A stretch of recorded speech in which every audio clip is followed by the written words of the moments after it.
Hello, नमस्कार, सुप्रभात, good morning. आशा करता हूँ आप सब अच्छे होंगे और आपकी स्टडी भी अच्छी चल रही होगी। तो आज हम डिस्कस करने वाले हैं 13 फरवरी 2025 की कुछ महत्वपूर्ण समसामयिक घटनाएं जो आपके एग्जाम की दृष्टि से काफी इंपॉर्टेंट है रहने वाली है। तो अगर आप इस चैनल पे नए हो तो चैनल को जरूर सब्सक्राइब करना और मेरे साथ आखिरी तक जुड़े रहना। आप हमारा व्हाट्सएप और टेलीग्राम ग्रुप ज्वाइन कर सकते हैं।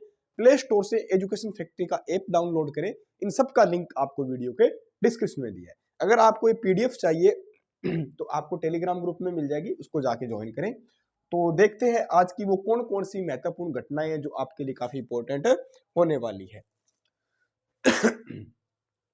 सबसे पहले बात करें, हाल ही में विंग्स रेडर नामक संयुक्त प्रशिक्षण अभ्यास कहां आयोजित किया गया है।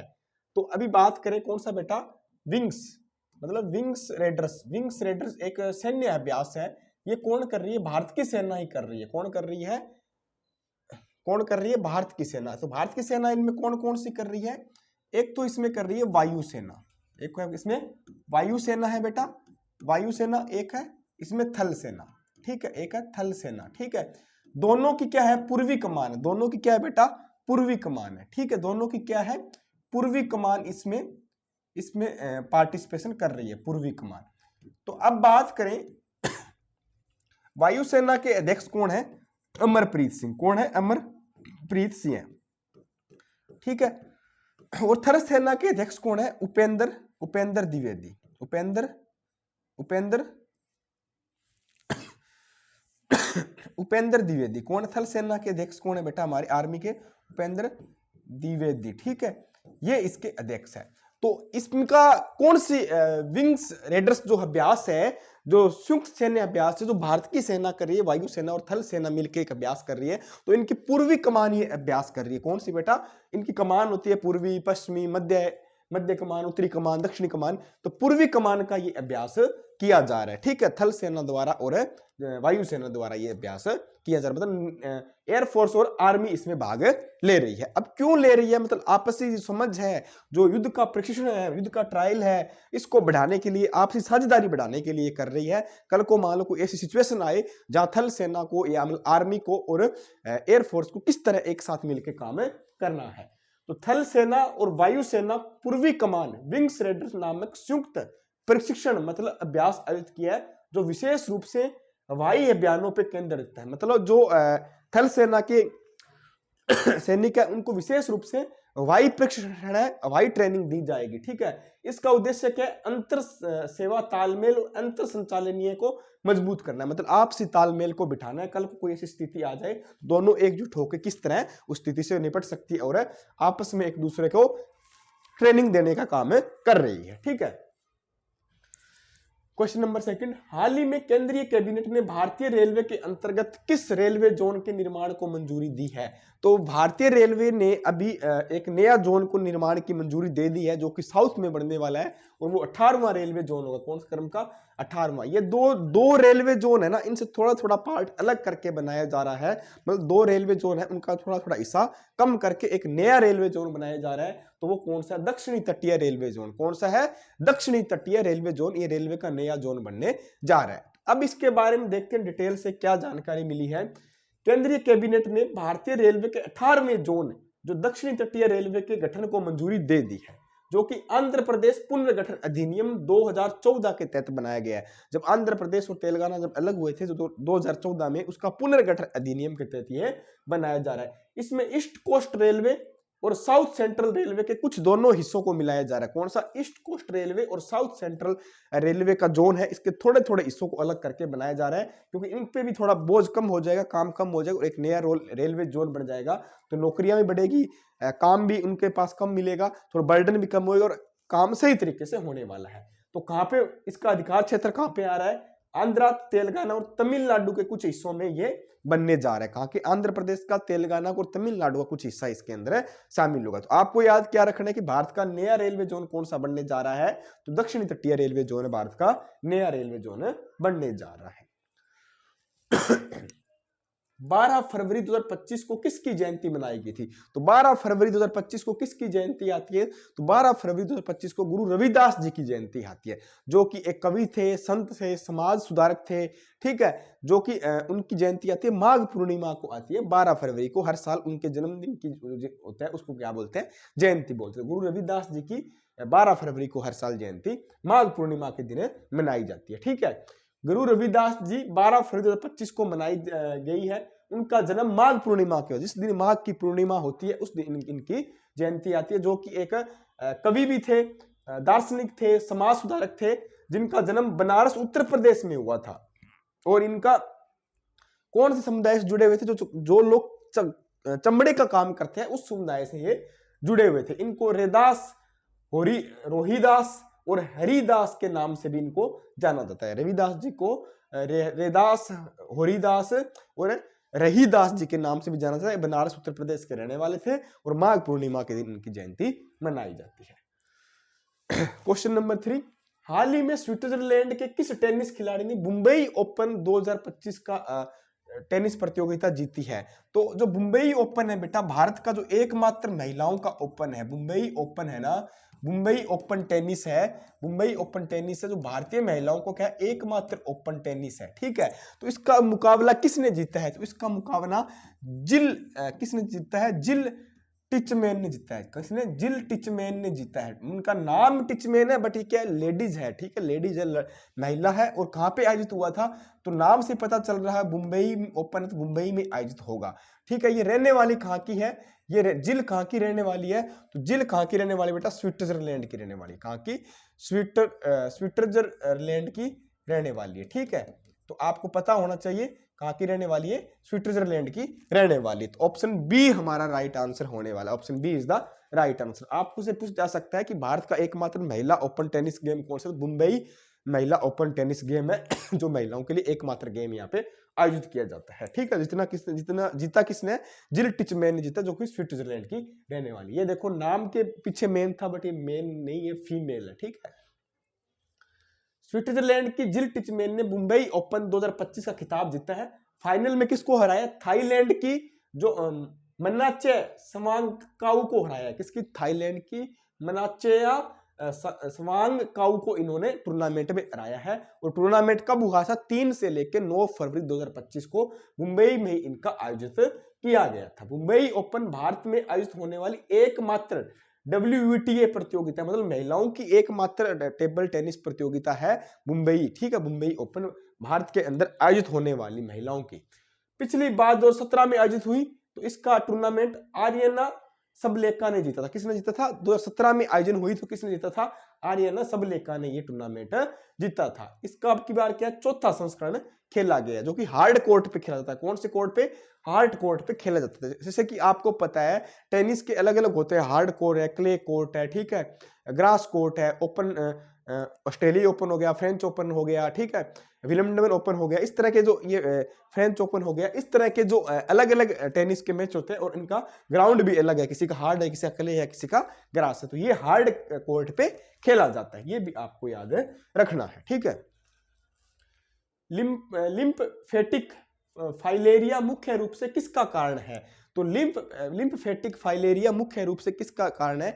ये एक क्या है? परजीवी कृमि है। क्या है बेटा? परजीवी कृमि है, जो कि मतलब एक तरह की बीमारी है। तो सरकार ने क्या लक्ष्य रखा है कि आने वाले टाइम में इस बीमारी से हमें मुक्ति पानी है, और टारगेट करके जिन लोगों को ये बीमारी हो रखी है तो उनको फ्री में दवाई या इलाज उपलब्ध हमें कराना है। तो कृमि दिवस हमने कल वाली क्लास में पढ़ा था। कृमि के बारे में क्या पढ़ा? जो 1 साल से 19 साल के बच्चे जो स्कूल और आंगनवाड़ी के अंदर, उनको दवाई दी जाएगी। तो अब क्या सरकार ने क्या है, फिलमेंटिक फाइलेरिया का जो मुख्य रूप है वो परजीवी है, उसको खत्म करने के लिए एक नई पहल स्टार्ट की। क्या है? एक परजीवी कृमि है, ठीक है, परजीवी कृमि है। तो केंद्रीय स्वास्थ्य मंत्री जो कौन है हमारे देश के? JP नड्डा जी ने क्या है, अभी हाल ही में लिम्फेटिक फाइलेरिया उन्मूलन के लिए राष्ट्रीय सार्वजनिक औषधि अभियान शुरू किया। कौन सा? राष्ट्रीय सार्वजनिक औषधि अभियान इन्होंने क्या किया? अभी शुरू किया, और 13 राज्यों के 111 जिलों में लागू हुआ है। कहां पे? भारत के 13 राज्यों में 111 जिलों में ये अभियान लागू किया गया, जहां कितने 17.5 करोड़ से अधिक लोगों को क्या है, मुफ्त में दवाई दी जाए। कितने? 17.5 करोड़ लोगों को क्या मुफ्त में दवाई दी जाएगी। और 2030 तक SGD जो लक्ष्य है इंडेक्स का कि मतलब बीमारी का उन्मूलन हो सके, तो जो SDG इंडेक्स आता है 2030 का क्या लक्ष्य है कि बीमारी का उन्मूलन मतलब बीमारी को खत्म करना है। तो इसलिए क्या एंटी फाइलेरिया की दवा दी जाएगी, जितने 17.5 करोड़ लोगों को 13 राज्यों में लागू हो गया, 111 जिलों में लागू है। और राष्ट्रीय सार्वजनिक औषधि वितरण अभियान शुरू किया, किसने, हमारे केंद्रीय मंत्री जो स्वास्थ्य मंत्री JP नड्डा जी द्वारा ये शुरू किया गया है। ठीक है, चलते हैं नेक्स्ट क्वेश्चन की तरफ। निम्नलिखित में से कौन सी वस्तुएं ई नाम में शामिल की गई 10 वस्तुओं में शामिल नहीं है। तो अभी क्या है, सरकार ने क्या किया है, एक नई पहल स्टार्ट की है, मतलब एक ई पोर्टल है गवर्नमेंट का जो कृषि से संबंधित है, जो हमारी एग्रीकल्चर से संबंधित है, कि किसानों को अच्छा दाम मिल सके और उनकी वो अपनी वहां पे वस्तुएं बेच सके। तो अभी क्या कि 10 वस्तुएं उसमें शामिल की गई। कितनी? 10 वस्तुएं उसमें शामिल की गई। तो आपसे पूछे कि कौन सी वस्तु उसमें शामिल नहीं है, तो तुलसी के सूखे पत्ते उसमें शामिल है, हींग शामिल है, ड्राई फ्रूट उसमें शामिल है, बट कॉफी उसमें शामिल नहीं है। कॉफी उसमें शामिल नहीं है, किसमें? ई नाम ऐप में कॉफी को शामिल नहीं किया गया है।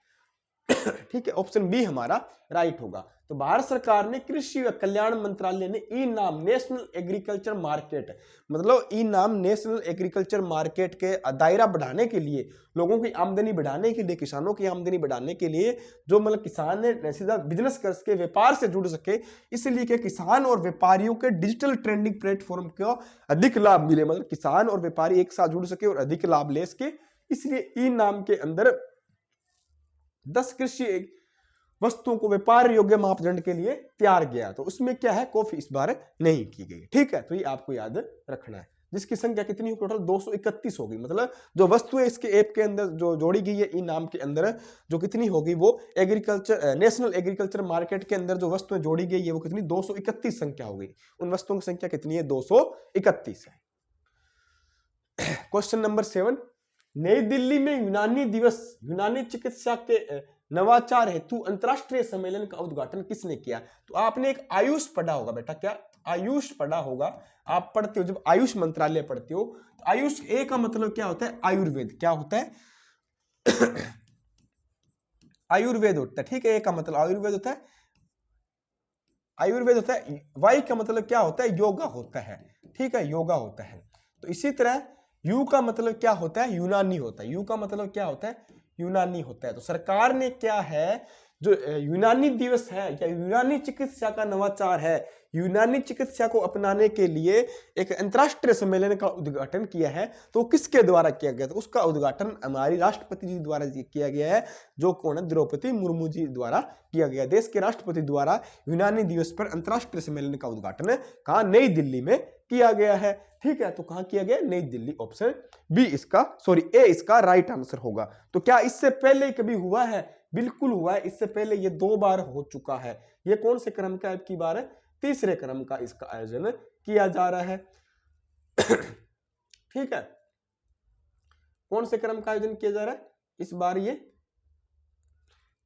ठीक है, तो इससे पहले भी हो चुका है, अब की बार कहां हुआ है, नई दिल्ली में इसका आयोजन किया गया है। तो राष्ट्रपति द्रौपदी मुर्मू ने 11 फरवरी 2025 को नई दिल्ली में एकीकृत स्वास्थ्य समाधान के लिए यूनानी चिकित्सा, क्या एकीकृत स्वास्थ्य समाधान, इसका क्या थीम रखी है अब की बार, एकीकृत स्वास्थ्य समाधान के लिए यूनानी चिकित्सा में नवाचार का आगे का रास्ता है। मतलब नवाचार का आगे का रास्ता क्या है, यूनानी चिकित्सा को अपनाने का विषय पर 2 दिवसीय अंतरराष्ट्रीय सम्मेलन का उद्घाटन किया। 2 दिन चलने वाला है, जिसमें यूनानी दिवस के अवसर पर आयोजित किया जाएगा, जिसमें केंद्रीय आयुष राज्य मंत्री प्रतापराव जाधव और केंद्रीय यूनानी चिकित्सा अनुसंधान परिषद के महानिदेशक डॉक्टर एन जाहिर भी उसमें क्या उपस्थित रहने वाले। तो मतलब आपको याद रखना है कि यूनानी चिकित्सा अंतरराष्ट्रीय सम्मेलन कहाँ आयोजित किया गया, दिल्ली में। उसका उद्घाटन किसने किया, भारत के राष्ट्रपति द्वारा इसका उद्घाटन किया गया। ये आपको याद रखना है।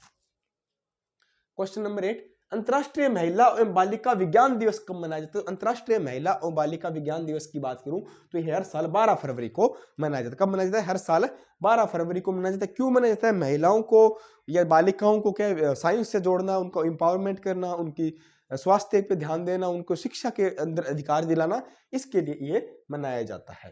तो अंतरराष्ट्रीय महिला विज्ञान दिवस हर साल 12 फरवरी को एसटीएमए में महिलाओं की भागीदारी को प्रोत्साहित करने और लैंगिक समानता को बढ़ावा देने के लिए मनाया जाता है। महिलाओं की भागीदारी बढ़ाने के लिए, लैंगिक समानता को बढ़ावा देने के लिए मनाया जाता है। संयुक्त राष्ट्र 2015 में इस दिन को घोषित किया था। कब से घोषित किया हुआ है? 2015 से इसकी घोषणा हो चुकी है। किसने? संयुक्त राष्ट्र द्वारा की गई। और तकनीकी के क्षेत्र में महिलाओं की भागीदारी भी बढ़ाई जाए। किस लिए? तकनीकी के क्षेत्र में महिलाओं की भागीदारी होनी चाहिए, इसलिए ये हर साल मतलब अंतर्राष्ट्रीय महिला एवं बालिका विज्ञान दिवस 12 फरवरी को मनाया जाता है। क्वेश्चन नंबर 9, हाल ही में पंकज आडवाणी ने भारतीय स्नूकर चैंपियन में कौन सा पदक जीता है? तो बेटा पंकज आडवाणी ने किसका कौन सा गेम होता है? आपने स्नूकर तो कभी सुना ही नहीं होगा, कैसा गेम होता है? तो स्नूकर के अंदर पंकज आडवाणी ने स्नूकर चैंपियनशिप में कौन सा पदक जीता है? तो इन्होंने गोल्ड जीता है। कौन सा बेटा? स्वर्ण पदक जीता है। कौन सा? इन्होंने स्वर्ण पदक जीता है। तो ऑप्शन सी हमारा राइट आंसर होने वाला। Option C is the right answer. Pankaj Advani ने हाल ही में इंदौर के यशवंत क्लब में आयोजित राष्ट्रीय स्नूकर चैंपियंस में, तो स्नूकर चैंपियनशिप आयोजन कहां हुई थी? इंदौर मध्य प्रदेश में इसका आयोजन किया गया था। ठीक है, ये भी आपको ध्यान रखना है। तो इन्होंने इसमें कौन सा? गोल्ड मेडल हासिल किया है। और इनके करियर का जो गोल्ड मेडल है किसमें कौन सा है? 36वां खिताब है उनके करियर का। पुरुष स्नूकर में उन्होंने कितना? 10 हासिल कर चुके हैं। अभी तक पुरुष स्नूकर में वो 10 हासिल कर चुके हैं और राष्ट्रीय खिताब में ठीक है कितने? 36 वो ले चुके हैं। आडवाणी ने फाइनल में किसको? ब्रिजेश दमानी को हराने के लिए किसको हराया? ब्रिजेश दमानी को इन्होंने फाइनल में हराया है। ठीक है, और इन्होंने क्या है? गोल्ड मेडल जीता। किसने? पंकज आडवाणी। स्नूकर के अंदर इंदौर में ये इसका आयोजन हुआ था। हाल ही में आगामी आपता अरब शिखर सम्मेलन का आयोजन कहां किया जाएगा? किसका बेटा? किसका? आपात अरब शिखर सम्मेलन। आपात अरब शिखर सम्मेलन, इसका आयोजन कहां किया जा रहा है? तो इसके आयोजन की मैं बात करूं, कहां किया जा रहा है? काहिरा में किया जा रहा है। ये क्यों किया जा रहा है? इसका आयोजन इसलिए किया जा रहा है कि जो आपात है, जो आपदाएं आ रही है उससे निपटने के लिए, और जो हमास है, इजराइल है, लेबनान है, गाजा पट्टी है, जो वॉर चल रहे हैं देशों के बीच में, वहां जो लोग बेघर हुए हैं, उन पे आपदा आई है, उन पे बातचीत करने के लिए, उस पे कुछ निवारण करने के लिए शिखर सम्मेलन का आयोजन किया जा रहा है। कहां पे? काहिरा में। कहां पे? काहिरा इसका राइट आंसर होगा। ऑप्शन बी हमारा राइट होगा। हाल ही में मिस्र ने घोषणा की है। किसने घोषणा की है? मिस्र ने घोषणा की है कि 27 फरवरी 2025 को काहिरा में आपात अरब शिखर सम्मेलन का आयोजन करेगा। इस सम्मेलन का उद्देश्य फिलिस्तीनी के क्षेत्र में गाजा स्ट्रिप मतलब गाजा पट्टी और नवीनतम गंभीर घटनाओं पर चर्चा करेंगे। जो और भी विश्व लेवल पे जो गंभीर घटनाएं हैं, जो मेन मुद्दे हैं, उन पे चर्चा होगी। बाकी फिलिस्तीनी और जो गाजा पट्टी के जो लोग हैं, इनके लिए भी चर्चा की जाएगी। तो कहां पे होगा? अरब शिखर सम्मेलन होने वाला कहां पे? काहिरा में इसका आयोजन किया जाएगा। ठीक है।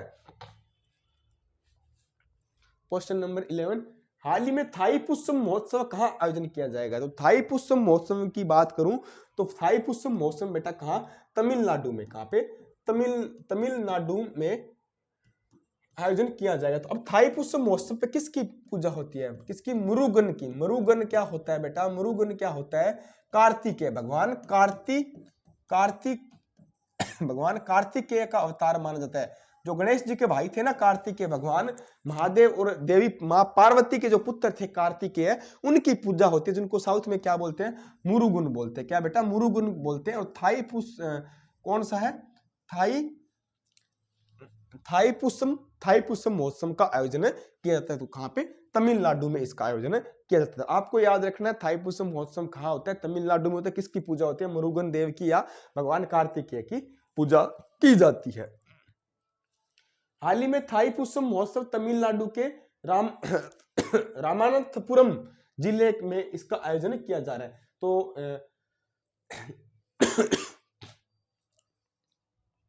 बाकी सब यही है कि कहा इसके अलावा वेगई नदी के तट पर विशेष अनुष्ठान और पूजा का आयोजन किया जाएगा, जो कि इस वर्ष का महत्वपूर्ण हिस्सा है। तो नदी का पूछा जाए तो नदी कौन सी बेटा?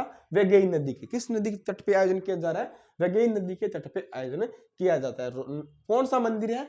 नागनाथ स्वामी के मंदिर में। किसके स्वामी के मंदिर में? नागनाथ स्वामी के मंदिर में ये पूजा अर्चना की जाएगी और वहां ये त्योहार फेस्टिवल मनाया जाएगा। तो इस तरह देखो भगवान कार्तिकेय की झांकी निकाली जाती है, इस तरह उनको तैयार किया जाता है। ठीक है, और बड़ी धूमधाम से बहुत शानदार पर्व मनाया जाता है। क्वेश्चन नंबर 12, तीसरा भारत ऊर्जा सप्ताह 2025 का कहां प्रारंभ हुआ है? तो तीसरा भारत ऊर्जा सप्ताह 2025 कहां प्रारंभ हुआ है? अब की बार है दिल्ली के अंदर आयोजन किया गया। कहां पे? दिल्ली में। तो फर्स्ट कहां पे हुआ था?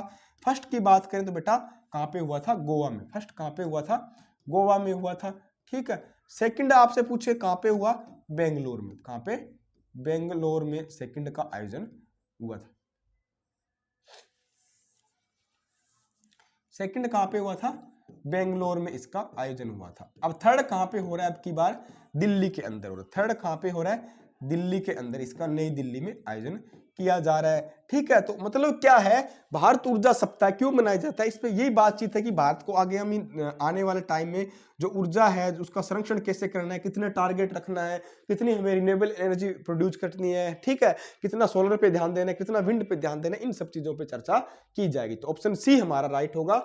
भारतीय ऊर्जा सप्ताह 2025 का आयोजन कहां होगा? नई दिल्ली में। उसका उद्घाटन किसने किया? भारत के प्रधानमंत्री नरेंद्र मोदी जी द्वारा इसका उद्घाटन किया गया। तो भारतीय तीसरा ऊर्जा सप्ताह 2025 का उद्घाटन 11 से 14 फरवरी 2025 को चल रहा है और इसमें वैश्विक ऊर्जा बाजार में महत्वपूर्ण भूमिका रखना है और हम दूसरे पड़ोसी देशों को हम किस तरह हम एनर्जी उनको निर्यात कर सकते हैं और मतलब वर्ल्ड वाइज हमें क्या है एक एनर्जी प्रोड्यूसर देश बन रहा है। तो उसका कार्यक्रम का उद्घाटन किसने किया? भारत के प्रधानमंत्री नरेंद्र मोदी जी द्वारा किया गया। और पेट्रोलियम प्राकृतिक मंत्री हमारे कौन है? हरदीप सिंह पुरी हमारे क्या है? पेट्रोलियम प्राकृतिक के केंद्रीय मंत्री है। क्वेश्चन नंबर 13, हाल ही में आर्टिफिशियल इंटेलिजेंस की तीसरी वैश्विक सम्मेलन कहां आयोजित हुआ है? तो एआई की क्या बेटा थर्ड मीटिंग कहां पे हुई है? तो ये हुई है पेरिस के अंदर। कहां पे? पेरिस मतलब फ्रांस के अंदर आयोजन किया गया। तो हमारे इसका अध्यक्ष देश कौन है? अध्यक्ष देश कौन है? फ्रांस है। अध्यक्ष देश कौन है? फ्रांस है। और सह अध्यक्ष कौन है? ये भी आपको याद रखना है। सह अध्यक्ष कौन है बेटा? सह अध्यक्ष कौन है? सह अध्यक्ष कौन है? भारत है। ठीक है, सह अध्यक्ष भारत है और भारत की तरफ से हमारे पीएम साहब गए हुए हैं। ठीक है, प्रधानमंत्री नरेंद्र मोदी यहां से गए हुए हैं। ठीक है, सह अध्यक्ष के रूप में। तो थर्ड का अपने बात कर ली तो ऑप्शन सी हमारा राइट आंसर हो गया। ठीक है, ऑप्शन सी हमारा राइट हो गया। बट आपके मन में होगा सर फर्स्ट भी तो हुआ होगा। बिल्कुल हुआ। फर्स्ट यूके में हुआ और सेकंड भी हुआ होगा कभी। बिल्कुल हुआ। वो कहां हुआ था? साउथ कोरिया में। कहां हुआ? साउथ कोरिया में सेकंड का आयोजन किया गया था। ठीक है, तो फर्स्ट कहां पे हुआ? यूके के अंदर, सेकंड साउथ कोरिया के अंदर, थर्ड है अब की बार एआई शिखर सम्मेलन कहां पे हुआ? पेरिस फ्रांस के अंदर। अध्यक्ष देश फ्रांस था, सह अध्यक्ष भारत था। भारत की तरफ से प्रधानमंत्री नरेंद्र मोदी जी गए हुए थे। ऑप्शन सी हमारा राइट आंसर होगा। ये देख लो इन दोनों की तस्वीरें। आर्टिफिशियल इंटेलिजेंस पर तीसरा वैश्विक सम्मेलन फ्रांस के पेरिस में आयोजित किया गया। सम्मेलन 10 से 11 फरवरी को आयोजित हुआ है, जिसका आयोजन भारत और फ्रांस की संयुक्त सह अध्यक्षता में किया गया। मतलब भारत और फ्रांस ने दोनों ने मिलकर ये किया है। और भारत की एआई यूनिवर्सिटी कहां पे बन रही है? आपको पता होना चाहिए, महाराष्ट्र के अंदर भारत की पहली आर्टिफिशियल इंटेलिजेंस यूनिवर्सिटी बनने जा रही है। तो भारत की तरफ से नरेंद्र मोदी और फ्रांस की तरफ से उनके राष्ट्रपति एमुनुएल मैक्रो ने इस सम्मेलन का प्रतिनिधित्व किया है और आयोजन में 100 से अधिक देशों के प्रतिनिधि इसमें भाग लिए। अमेरिका की तरफ से कौन आए? वहां के उपराष्ट्रपति आए थे। ठीक है, राष्ट्रपति डोनाल्ड ट्रंप तो नहीं है, वहां के उनके जेडी वेंस आए थे। जेडी वेंस जो उनके उपराष्ट्रपति है, उन्होंने इसमें भाग लिया था। तो ये हमारे आज के महत्वपूर्ण एमसीक्यू थे। अब हम देखेंगे वन लाइनर कौन कौन से, जो आपका रिवाइज भी होगा। महाकुंभ 2025 में पर्यावरण जैव विविधता को बढ़ावा देने के लिए इंटरनेशनल बर्ड फेस्टिवल का आयोजन कब से कब किया गया? तो 16 से 18 फरवरी को प्रयागराज उत्तर प्रदेश के अंदर इंटरनेशनल बर्ड फेस्टिवल आयोजन किया जा रहा है। प्रधानमंत्री कौशल विकास योजना की शुरुआत कब हुई? 2015 में प्रधानमंत्री कौशल विकास योजना की शुरुआत हुई। दाबोट हरित हाइड्रोजन प्लांट कहां स्थापित किया जाएगा? दाबोट हरित हाइड्रोजन प्लांट 1 मेगावाट का जो इंडियन ऑयल और हिमाचल सरकार मिलकर बना रही है, तो कहां पे? हिमाचल प्रदेश में। हेनले पासपोर्ट इंडेक्स में भारत की रैंकिंग क्या थी? तो 2025 में भारत की कौन सी रैंकिंग थी? 80वीं रैंक की थी। कौन से? 80 नंबर पे हम थे। अभी हाल ही में भारत और मिस्र के बीच कौन सा संयुक्त सैन्य अभ्यास हो रहा है? तो भारत और मिस्र के बीच में भी साइक्लोन सैन्य अभ्यास किया जा रहा है, जो कि महाजन फील्ड के अंदर राजस्थान में इसका आयोजन चल रहा है। अभी हाल ही में अमेरिका ने किस खाड़ी का नाम बदलकर गल्फ ऑफ अमेरिका कर दिया है? तो गल्फ ऑफ मेक्सिको, जो मेक्सिको की खाड़ी थी, उसका नाम करके क्या कर दिया?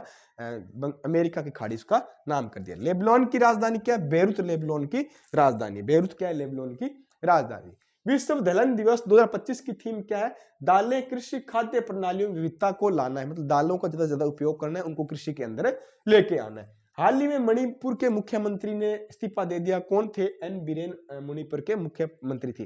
तो अब इन्होंने इस्तीफा क्यों दिया? इसका मेन रीजन ये, जैसे आपको पता है पिछले 1.5-2 साल से मणिपुर में अशांति चल रही है, वहां 2 समुदाय है, उनके बीच में ये हिंसा चल रही है, ठीक है, हिंसा चल रही है। तो इसलिए वहां के जो ये बीजेपी की तरफ से थे, तो कांग्रेस ने बोला कि हम इनके प्रति अविश्वास प्रस्ताव लाएंगे, और उन कांग्रेस विपक्ष को क्या था, पूरा उम्मीद थी कि अविश्वास प्रस्ताव पारित हो सकता है। तो अविश्वास प्रस्ताव को देखते हुए उन्होंने एक दिन पहले ही, मतलब विधानसभा में अविश्वास प्रस्ताव आने से पहले ही उन्होंने क्या, इस्तीफा दे दिया। मतलब ये होता है डर। देखो भाई साहब, ये होता है विपक्ष का डर। भाई साहब ने इन्होंने सोचा नहीं पास होगा या नहीं होगा, इन्होंने पहले सोच लिया इससे अच्छा मैं इस्तीफा दे दूं। आर्टिफिशियल इंटेलिजेंसी एक्शन समिट 2025 का आयोजन किस देश में किया जा रहा है? तो फ्रांस में इसका आयोजन किया जा रहा है एआई का, ठीक है। और आज का क्वेश्चन ऑफ द डे क्या है आपके लिए? किस अधिनियम के अनुसार बर्मा को भारत से पृथक कर दिया? मतलब पहले बर्मा बोलते हैं इसको हम, जिसको म्यांमार बर्मा बोलते हो आप, पहले भारत के अंदर ही होता था। ये किस अधिनियम के तहत ये भारत से अलग हो गया था? तो आपको कमेंट करके बताना है, कमेंट जरूर किया करो। तो यही हमारे आज के एमसीक्यू और वन लाइनर थे। उम्मीद करता हूँ आपको पसंद आए होंगे, अच्छे लगे होंगे। क्लास को ज्यादा से ज्यादा शेयर करो, लाइक भी करो, कमेंट जरूर किया करो। आप क्वेश्चनों के आंसर नहीं देते बट देना चाहिए, जिससे आपको पता लगेगा आपकी तैयारी किस लेवल की। कल फिर मिलते हैं सुबह 8 बजे। जय हिंद, धन्यवाद।